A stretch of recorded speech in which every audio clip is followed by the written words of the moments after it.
Hello बच्चों, मैं हूं डॉक्टर अखिलेश पांडे। ये है आपका पसंदीदा चैनल साइंस वाला एकेडमी। बच्चों, इस समय बोर्ड के एग्जाम का समय चल रहा है और आज मैं आप लोगों को कुछ ऐसे टिप्स देना चाहता हूं कि ताकि एक एवरेज तैयारी में भी आप अच्छे से अच्छे मार्क्स स्कोर कर सकें।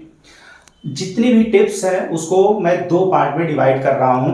पहला कि एग्जाम के पहले क्या क्या करना है और दूसरा एग्जाम के समय आपको किन किन बातों का ध्यान रखना है। तो सबसे पहले आते हैं कि हमको एग्जाम के पहले क्या क्या कर लेना है। तो सबसे पहले जो बहुत इंपॉर्टेंट है कि प्रीवियस जो बोर्ड के एग्जाम के 5 से 10 साल के पेपर्स को आपको जरूर देखना है। इससे क्या फायदा होगा कि आपको पैटर्न पता चलेगा कि क्या क्या इंपॉर्टेंट टॉपिक्स हैं, किस किस जो है चैप्टर से ज़्यादा पूछा जा रहा है क्वेश्चन। क्योंकि अक्सर ऐसा देखने को मिलता है कि 20 से 25% टॉपिक ही बार बार रिपीट होते हैं। मोर देन 70 to 80% क्वेश्चंस उन्हीं टॉपिक से बार बार पूछे जाते हैं और जो टॉपिक ज़्यादा इंपॉर्टेंट हो उस पर अपनी पकड़ को मजबूत बनाए रखना है। ऐसा ना हो कि हर चीज पढ़ने के चक्कर में जो इंपॉर्टेंट टॉपिक्स हैं उनको आप अच्छे से ना पढ़ पाए और उसको अच्छे से ना लिख पाए। जो इंपॉर्टेंट टॉपिक्स हों उनको बाकायदे लिख करके अच्छे से नोट्स बना करके उसको बार बार रिवाइज करें, ताकि अगर उस पर क्वेश्चन पूछा जाता है तो बढ़िया से आप उसको लिख सकें। दूसरा क्या काम करना है कि सैंपल पेपर, एग्जामिनेशन के पहले सैंपल पेपर को जरूर सॉल्व करना है, ताकि आपका टाइम मैनेजमेंट अच्छा हो जाएगा। कैसे? आपको पता तो चलेगा कि कहीं ऐसा तो नहीं कि आपकी राइटिंग स्पीड बहुत स्लो है, तो सैंपल पेपर जरूर सॉल्व करें। और अगर समय के पहले आपको पता चल गया कि आपकी राइटिंग स्पीड बहुत स्लो है तो उस प्रॉब्लम को भी आप दूर कर लेंगे। दूसरा क्या करना है कि स्लीप पैटर्न अपना बिगड़ने न दें। ऐसा ना हो कि जैसे 3 दिन बाद एग्जाम है, आप जो है शुरू के 2 दिन लेट नाइट तक पढ़ते रह गए और जो है दिन में सोना शुरू कर दिए। तो अचानक अगर आप सोचेंगे कि नहीं जो है कल पेपर है, आज मुझे अच्छी नींद लेना बहुत जरूरी है, तो वो संभव नहीं होगा। उस दिन फिर आपको अच्छी नींद नहीं आएगी। तो क्योंकि ये जो स्लीप पैटर्न है ये ब्रेन के अंदर जो बायोलॉजिकल क्लॉक है उससे कंट्रोल होता है। अगर उसकी सेटिंग आपने बिगाड़ दे तो अचानक जो है अगर आप सोचेंगे कि हम आज अच्छी नींद ले लें तो वो नहीं संभव है। तो इसलिए उसको बिगड़ने न दें, उसको मेंटेन करके चलें। 1-8 घंटे का अंदर जो है डिफरेंस चलेगा, लेकिन ऐसा ना हो कि पूरी रात आप जो है 3 दिन पहले पढ़ लिए, 2 दिन पहले पढ़ लिए और उस नाइट फिर आपको अच्छी नींद नहीं आएगी। इसका ध्यान जरूर रखना है। तीसरा आपको क्या करना है कि प्लानिंग करके पढ़ाई करें। विदाउट प्लानिंग नहीं कि आप पढ़ते जा रहे हैं, कुछ भी सब्जेक्ट आप उठा लिए और पढ़ना शुरू कर दिए। प्लानिंग करें। क्या प्लानिंग करें कि ऐसा प्लान करें कि आपका जो पूरी तैयारी है वो समय के पहले ही हो जाए। कुछ ना कुछ आपको एक्स्ट्रा टाइम रिजर्व में रखना है, क्योंकि कभी कभी क्या होता है, कुछ इमरजेंसीज आ गई या कुछ फंक्शन आ गए या कोई गेस्ट आ गए या तबीयत ही खराब हो गई और हम 1-2 दिन हमारा जो है पढ़ाई डिस्टर्ब हो गया। तो एक्स्ट्रा टाइम जरूर लेकर के चलना है, ताकि समय के पहले आपकी तैयारी पूरी हो जाए। उससे आपको रिलैक्स भी फील होगा, एंजाइटी भी ज़्यादा नहीं रहेगी और अच्छी मेमोरी भी आपकी बनेगी। दूसरा कि जो कठिन सब्जेक्ट्स हैं 2 कैटेगरी में बांट लीजिए। आपके हर बच्चे के अलग अलग जो है किसी को कोई सब्जेक्ट कठिन लगता है, किसी को कोई सब्जेक्ट कठिन लगता है। तो आपको जो कठिन सब्जेक्ट्स लगता है उसकी तैयारी आप पहले करें, क्योंकि अगर उसको आप सोचेंगे कि बाद में हम इसको पढ़ लेंगे तो जैसे जैसे एग्जाम नजदीक आएगा, अगर उस समय आप उसको पढ़ने की कोशिश करेंगे तो आप उसको अच्छे से जो है नहीं पढ़ पाएंगे। क्योंकि उस समय आपको जब चीजें नहीं समझ में आएंगी तो आप इरिटेट होंगे, आप एंशियस होंगे और आपका कंसंट्रेशन अच्छे से नहीं बन पाएगा। इसलिए पहले से ही उसको पढ़ डालें और उसको बढ़िया से लिख लिख करके नोट्स बना करके और फ्रिक्वेंटली उसको रिवाइज करते रहें, ताकि वो भी आपको अच्छे से याद हो जाए, और अगर उससे ताकि क्वेश्चन आए तो आप अच्छे से उसको लिख सके। और जो आपको चैप्टर्स जो इजी लगते हैं उसको तेजी से रिवाइज करें, क्योंकि वो आपके लिए पहले से ही आसान है। तो प्लानिंग बहुत जरूरी है। और क्या करना है, डिस्ट्रैक्शन से बचना है। एग्जाम के पहले जो पढ़ाई आपकी चल रही है उसमें डिस्ट्रैक्शन से बचना है। किसी भी वजह से आप डिस्ट्रैक्ट ना हो, शांत माहौल में पढ़ें। कुछ बच्चों की बोल बोल के पढ़ने की आदत होती है, तो कोशिश करें कि आप बोल बोल करके ना पढ़ें। उससे क्या होता है कि जो शॉर्ट टर्म मेमोरी बनती है उस समय हम उतने अच्छे से रीजनिंग नहीं कर पाते, कंसेप्चुअल थिंकिंग हमारी उससे प्रभावित होती है। तो अगर शांत मन से बिना बोले अगर आप पढ़ाई करते हैं तो वो उसकी मेमोरी ज़्यादा स्ट्रांग बनती है। तो बोल बोल करके पढ़ने की आदत न डालें। और क्या करना है, परफॉर्मेंस एंजाइटी से बचना है। कितने सारे बच्चे परेशान रहते हैं कि हमारे जो है हमारी रैंक जो बहुत अच्छी होनी चाहिए, हमको इतना परसेंट जरूर जो है पा लेना है, या हमको अपने जो है अपने स्कूल में टॉप करना है। तो इन सब की वजह से क्या होता है, उनके अंदर परफॉर्म करने की एंजाइटी इतनी हाई हो जाती है कि वो जो है उनकी परफॉर्मेंस और बिगड़ जाती है।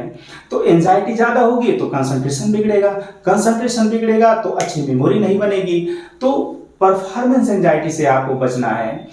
एक गलती और बच्चों से अक्सर होती है एग्जामिनेशन टाइम में कि वो रिकॉल करने की कोशिश करते हैं कि जैसे कोई चीज़ पढ़े तो सोचते हैं कि हमको याद हुआ कि नहीं। उस समय स्ट्रेस की वजह से चीज़ें रिकॉल नहीं होती। तो आपको क्या करना है, पढ़ते जाना है। अगर आप रिकॉल करने की कोशिश करेंगे और आपको याद नहीं आएगा तो आपकी एंजाइटी और बढ़ जाएगी कि हमको तो कुछ याद ही नहीं हो रहा है। तो इसलिए एग्जामिनेशन टाइम में आपको कुछ पढ़ते जाना है, वो आपको याद होता रहेगा। जब आप एग्जामिनेशन सेंटर में क्वेश्चन आएगा और जो है आप सब याद कर पाएंगे, तो उस समय आपको रिकॉल कर करके अपने को टेस्ट नहीं करना है कि हमको याद हुआ कि नहीं याद हुआ। और क्या करना है कि आपको केवल ये कोशिश करनी है कि आप केवल बेस्ट परफॉर्म आपको करना है, ठीक है। रिजल्ट के बारे में नहीं सोचना है कि क्या रिजल्ट होगा, क्योंकि आपके हाथ में केवल आपकी बेस्ट परफॉर्मेंस ही है। रिजल्ट आपके हाथ में नहीं है, मार्क्स आपके हाथ में नहीं है। तो अपना बेस्ट परफॉर्म करने की केवल सोचना है। और क्या करना है कि जस्ट बिफोर एग्जाम के पहले की जो नाइट है उसमें आपको बहुत अच्छी नींद लेना बहुत जरूरी है, अदरवाइज आपकी मेमोरी अफेक्टेड हो जाएगी। कुछ लोग क्या करते हैं कि उस नाइट में नया टॉपिक पढ़ना शुरू कर देते हैं, इस चीज से बचना है। कुछ लोग क्या करते हैं कि उस रात में याद करते रहते हैं कि क्या चीज छूट गया है, क्या हमने अभी नहीं पढ़ा है, और लेटे रहेंगे, अचानक उठ करके किताब खोल करके फिर पढ़ना शुरू कर देंगे।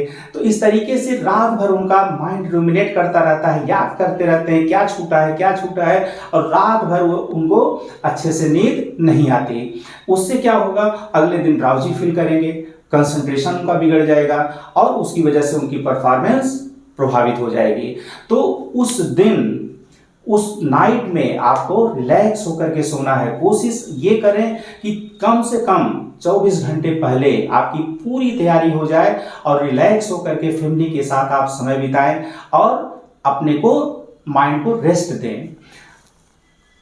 कुछ बच्चों की आदत होती है कि एग्जामिनेशन सेंटर तक पढ़ते हुए चले जाते हैं, वहां भी किताब लेकर के चले जाते हैं। इसको कदापि नहीं करना है। उससे क्या नुकसान होता है कि उस समय जो भी आपने पढ़ा उसकी बहुत शॉर्ट टर्म मेमोरी बनती है और वो आपकी जो पुरानी पढ़ी हुई चीज़ों को रिकॉल करने को प्रभावित करता है। जो आपने पूरे साल भर में पढ़ा है, जो आपने पिछले 2-4 महीने में पढ़ाई की है, उसको आप अच्छे से रिकॉल नहीं कर पाएंगे। अचानक आपको लगेगा पूरा माइंड ब्लैंक हो गया।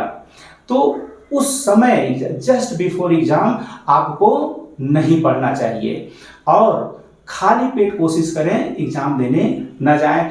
भले ही फ्रूट्स ले लें या हल्का नाश्ता कर लें या ग्लूकॉन डी ही पी करके जाएं, खाली पेट ना जाएं, ताकि ब्रेन को एनर्जी मिलती रहे, एनर्जी लेवल अपना मेंटेन करके जाना है, क्योंकि उससे भी अदरवाइज परफॉर्मेंस या मेमोरी आपकी प्रभावित होगी। अब आया एग्जाम का समय, एग्जामिनेशन के समय आपको क्या क्या बातों का ध्यान रखना है। तो दूसरा क्या है, एग्जामिनेशन के समय क्या क्या करना है।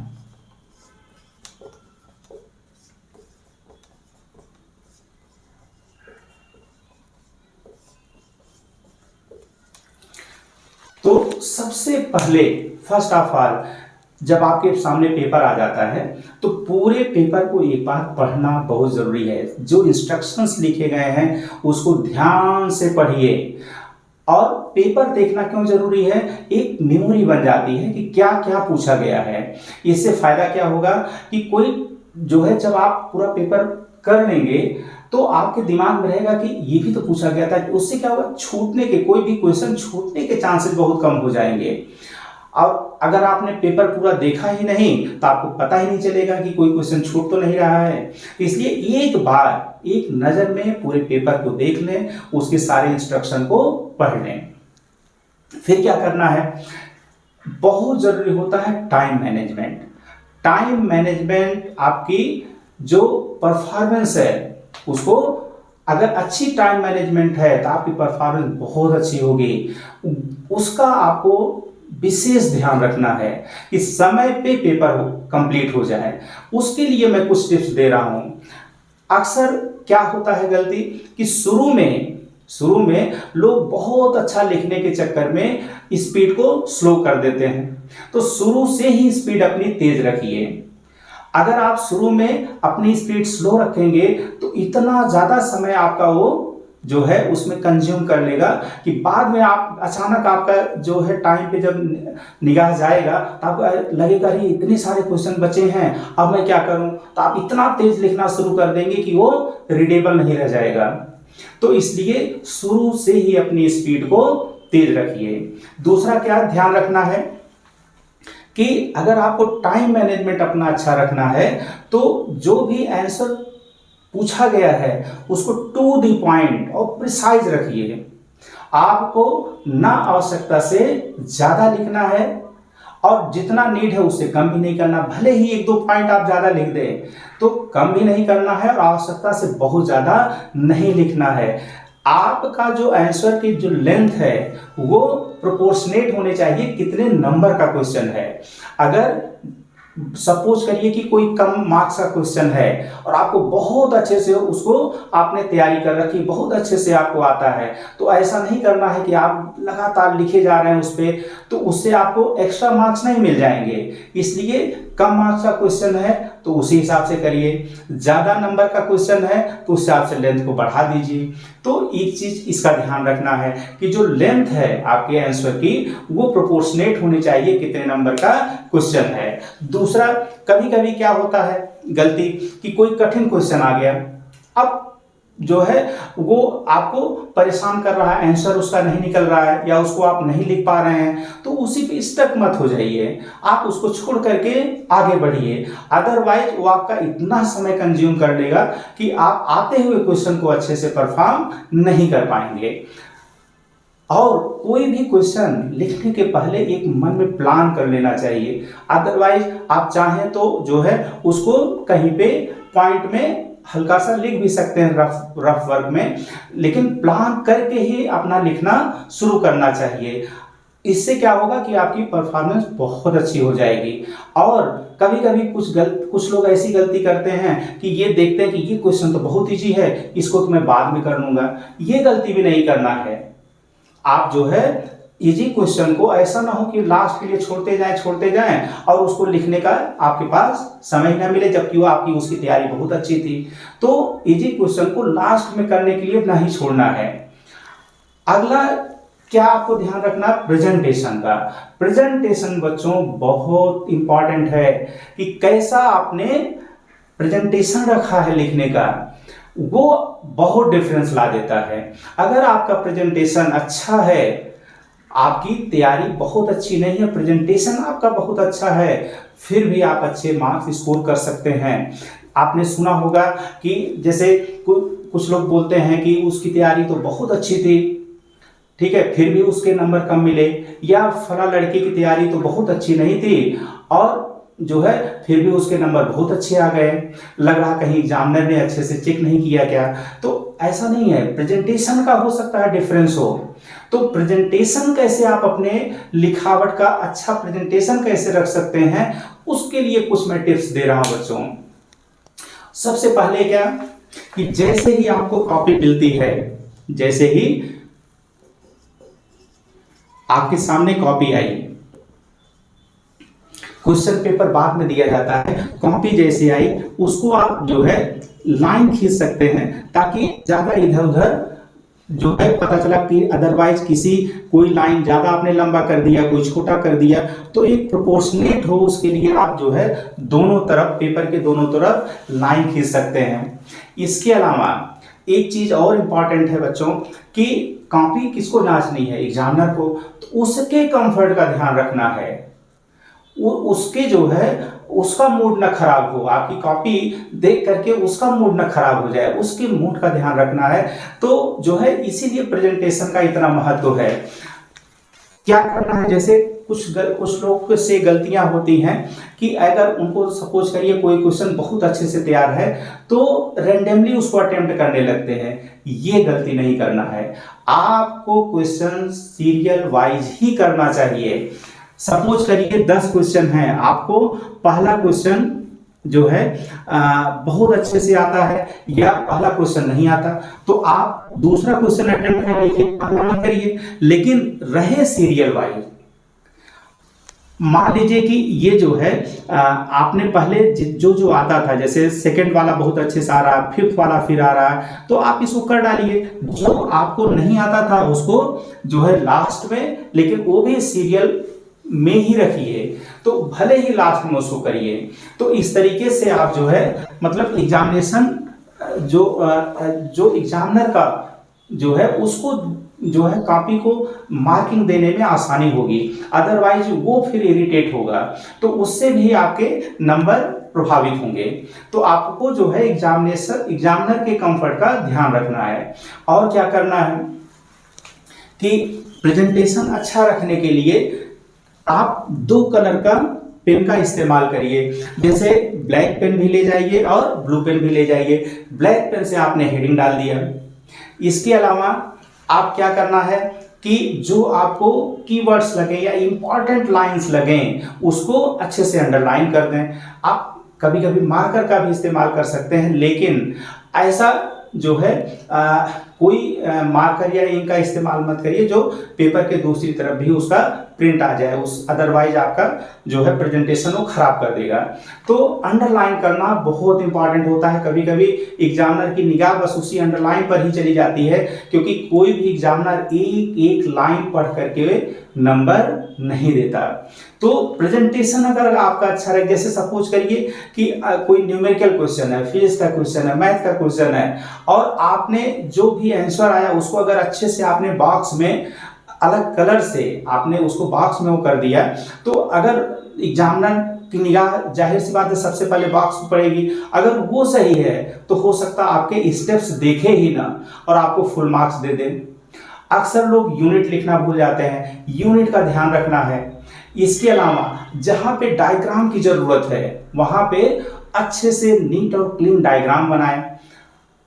अब आई हैंडराइटिंग की बात। हैंडराइटिंग नो डाउट महत्व रखती है, लेकिन अगर आपकी हैंडराइटिंग मान लीजिए खराब भी है तो आपको घबराने की जरूरत नहीं है। आप केवल उसको ऐसा लिखें कि वो रीडेबल हो, क्लियरिटी हो उसमें। तो उसके लिए आप ध्यान क्या रख सकते हैं कि जैसे जो अल्फाबेट्स हैं उनको थोड़ा थोड़ा मतलब ऐसा लिखें कि मतलब वो आसानी से कोई पढ़ सके, उसको बहुत नजदीक नजदीक न रखें, थोड़ा सा डिस्टेंस बनाकर रखें, और 2 वर्ड के बीच में भी डिस्टेंस बना के रखें। जैसे अगर आप पॉइंट वाइज किसी को लिख रहे हैं तो पहले पॉइंट और दूसरे पॉइंट के बीच में एक लाइन का डिफरेंस जरूर रखें। तो क्लियरिटी बहुत इंपॉर्टेंट है, प्रेजेंटेशन आपका बहुत इंपॉर्टेंट है। इसके अलावा कभी कभी क्या होता है कि जैसे मान लीजिए आपने कोई चीज लिख दिया और बाद में आपको लगा नहीं ये गलत हो गया, तो उसको बहुत ज्यादा कटपिट नहीं करना ताकि देखने में खराब ना लगे। जैसे आपने कोई भी शब्द लिखा, जैसे आपने यही लिखा और आपको लगा कि ये चीज़ गलत है, तो हल्की सी बस एक लाइन खींच दें, उसको कट करने की ज़रूरत नहीं है, अदरवाइज वो आपके प्रेजेंटेशन को खराब कर देगा। कुछ बच्चों की आदत होती है कि शॉर्टकट यूज कर देते हैं, तो वो एग्जामिनेशन में शॉर्टकट नहीं, जैसे मान लीजिए कि आपको जो है बिकॉज ऑफ लिखना है, ऐसा नहीं, कुछ लोग विदाउट ऐसे लिख देते हैं या विथ रिस्पेक्ट टू ऐसे लिख दिया, तो शॉर्टकट यूज करने से बचें, उसको प्रॉपर पूरा वर्ड लिखना जरूरी है। उससे भी मान लीजिए एग्जामिनर वो शॉर्टकट यूज ना करता हो तो वो इरिटेट होगा। इसके अलावा आप 4 कैटेगरी के क्वेश्चंस आपके सामने आएंगे। कुछ क्वेश्चन ऐसे होंगे कि जिनकी आपको 100% तैयारी है, आपको 100% कॉन्फिडेंस है कि हमको एक एक चीज इसका यह आता है, तो उसको आप पॉइंट वाइज लिखने का कोशिश करें और जो है जो 2 पॉइंट के बीच में थोड़ा सा जो है डिस्टेंस बनाकर रखें ताकि क्लियरिटी हो, साफ साफ दिखे, आप उसको पॉइंट वाइज अच्छे से लिखें। कुछ क्वेश्चंस ऐसे होंगे जो आपके अच्छे से तैयार नहीं है, तो उनको कोशिश करें आप पॉइंट वाइज ना लिखें, उनको पैराग्राफ में लिखते जाइए। अदरवाइज पॉइंट वाइज लिखेंगे और एक भी पॉइंट एग्जामिनर को गलत लगा तो आपके नंबर वो काट लेगा। पैराग्राफ में लिखेंगे तो जो है अक्सर एग्जामिनर पूरा पैराग्राफ पढ़ते नहीं है, अगर आपका प्रेजेंटेशन अच्छा है तो अनुमान लगा करके नंबर दे देते हैं। कुछ क्वेश्चंस ऐसे होंगे जो आपको बिल्कुल भी नहीं आता, उसको भी नहीं छोड़ना है, क्योंकि अगर आप छोड़ दिए तो उसके तो 0 नंबर मिलेंगे। उसको क्या करना है, अगर आपको बिल्कुल भी नहीं पता उसके बारे में तो कम से कम ये रिकॉल करिए कि किस चैप्टर से रिलेटेड है, तो उससे रिलेटेड आप कुछ ना कुछ उस पर लिख करके आइए। अगर आप रिलेटेड बातें भी लिखेंगे, टू द पॉइंट अगर आपने नहीं भी लिखा तब भी कुछ नंबर आपको एग्जामिनर दे सकता है। तो कोई भी क्वेश्चन अनअटेम्प्टेड नहीं हो, आपको सारे क्वेश्चन अटेम्प्ट करने हैं। कभी कभी कुछ क्वेश्चन ऐसे भी आप मतलब जो है ऐसी परिस्थितियां आ सकती हैं कि आपको आ तो बहुत अच्छे से रहा है, लेकिन आपका टाइम मैनेजमेंट थोड़ा सा गड़बड़ हो गया और आपके पास समय कम है और आपको बहुत अच्छे से रहा है, तो वहां क्या करना है, वहां पे आप जो है कोशिश से करिए कि उसको पैराग्राफ में नहीं लिखना है, आप पॉइंट वाइज लिख सकते हैं, या आपके पास और कम समय है तो आप केवल हेडिंग लिख करके चले आइए, छोड़िए नहीं, आप केवल हेडिंग लिख करके उसका डिटेल मत लिखिए, तब भी आपको नंबर मिल जाएगा। अगर आपके पास और कम समय है तो आप रे डायग्राम भी बना सकते हैं, लेकिन छोड़ करके नहीं आना है। सबसे लास्ट में बच्चों, पेपर जमा करने के पहले एक बार चेक जरूर कर लें कि कोई चीज छूटी तो नहीं है, ये भी बहुत इंपॉर्टेंट है। अदरवाइज ऐसा ना हो कि पता चला कि आपको आती हुई चीज कोई छूट गई तो उसके नंबर पूरा गायब हो जाएंगे। तो पेपर जमा करने के पहले एक बार चेक करना बहुत जरूरी है। तो बच्चों, अगर जितनी भी चीजें मैंने बताई, अगर उसका आप अच्छे से ध्यान रखेंगे तो एक एवरेज तैयारी में भी आप बहुत अच्छे नंबर स्कोर कर सकते हैं। थैंक यू बच्चों।